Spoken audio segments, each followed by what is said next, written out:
What's your advice for a tenure doc? My advice is figure out what your end game is. And what I mean by that is in dentistry, this is something we can all understand. When you tell a patient you need a crown, you already imagine what that looks like at the end.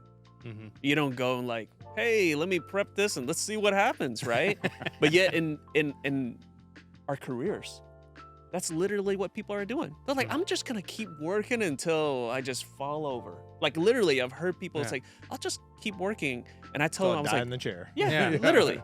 And what I tell them is like, look, you gotta look at your career as a dentist as a career like a professional athlete. Okay?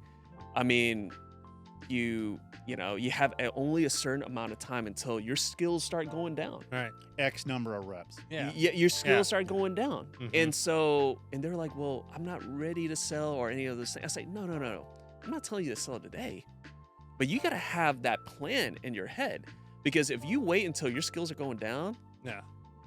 we're going to buy your practice at a lower amount. Yeah. And so 10-year dog, you need to figure out like, how much more time are you going to practice realistically? Sure. Yeah. Realistically, at a high level. So I would say at the 10-year mark, you really need to think about your exit strategy, not getting out of dentistry, but possibly moving on from what you're doing right now.